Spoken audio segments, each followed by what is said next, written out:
And let's also talk briefly about, yeah, it's a couple of generations old now.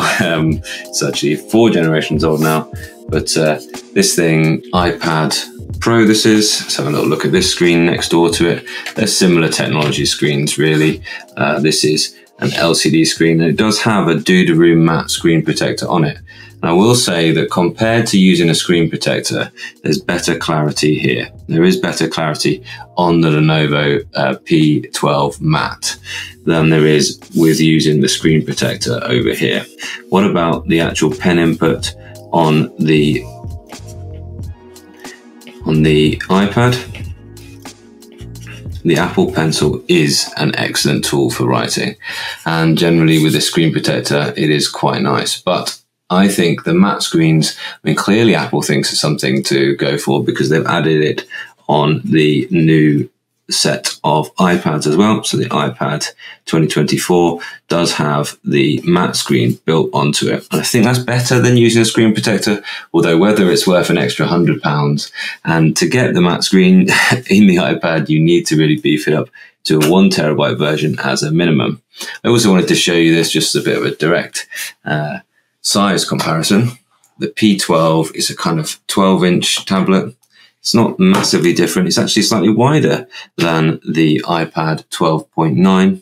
It isn't quite as tall in this landscape mode. So it feels a little bit less roomy than the iPad Pro 12.9. And that's pretty much the size of the 13 now as well. I was asked about the feel and performance. So the feel of the screen I've talked about briefly is good. It is not so paper-like, but it's better than just smooth glass. And it does look the part. You know, you look at this and you look at the kind of way it doesn't get so affected by the glare. It does have this kind of pop. It doesn't look like a sheet of paper. Don't think anyone's going to, you know, pick this up and think that's a sheet of paper. But it looks a lot nicer than a blank LCD screen, a lot nicer than a kind of, you know, shiny OLED as well. Now try and pick up some of the reflections there. Look, not so good. And certainly if this inside screen had this kind of, you know, this kind of glass on it, this kind of texture on it, this would be such a nicer place to write on the screen as well. This is good, but the slipperiness means that it's really hard to write on here accurately. And you can see the glare, which you're just not getting on the same thing if I try and pick up that same light fixture. That is that same light fixture on this matte screen. You see that? That's impressive, really, isn't it?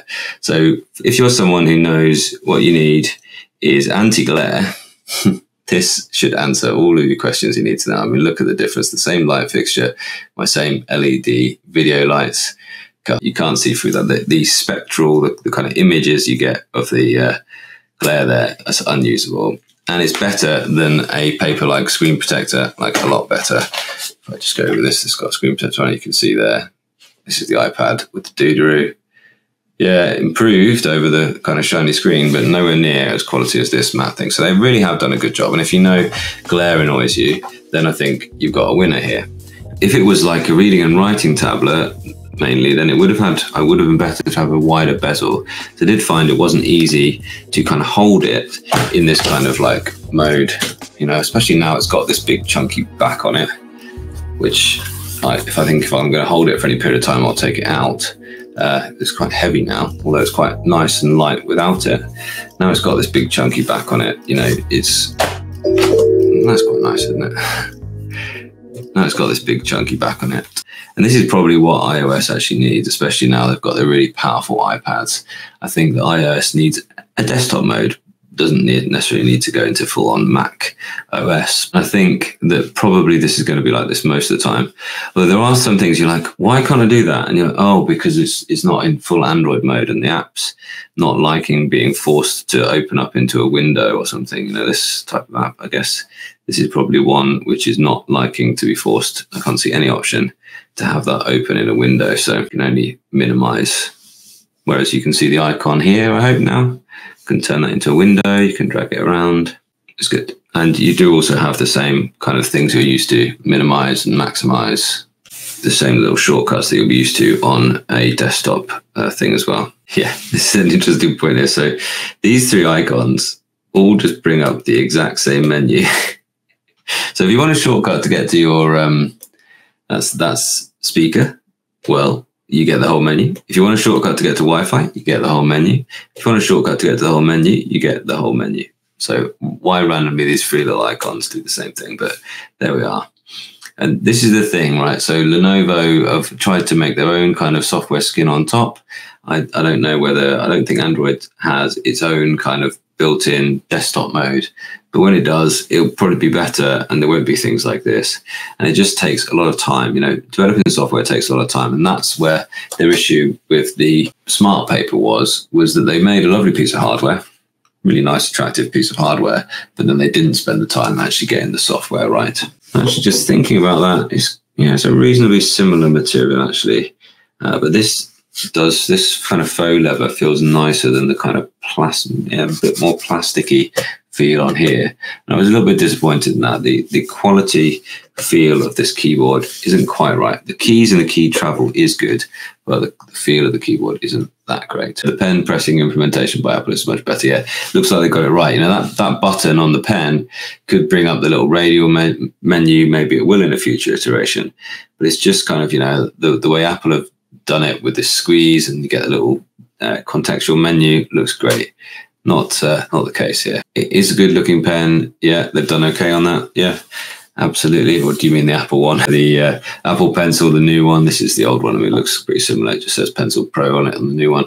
They've done all right on that, haven't they? There's clear design cues been taken.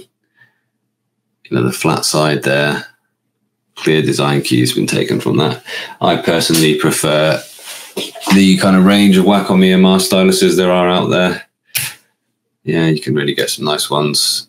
The hard metals over there as well. Lenovo, I know it costs more, that's why, but you should have splashed out for the Wacom EMR for this, or at least given us an option. So I've kind of criticized Apple recently, and not criticized, I sort of wondered why did they make it so the matte screen could only be had in the very expensive 1 terabyte or above new iPads. And now I'm also feeling like, you know, this is good because you're getting that matte screen, and, you know, possibly the iPad's one is a little bit better than this one, but this is a really nice matte screen and it isn't costing an arm and a leg to get it. So I think this is a kind of good kind of budget ground really for this. We will see. Why only make it on the Pro model? And then my own thoughts, I get this and I also think, right, okay, give me a more Pro version of this. Let me spend £800 on it and get the matte screen and have it have a chip that can actually run an external desktop. Give me a bit more than that. This is a nice budget option if you want to use note-taking apps.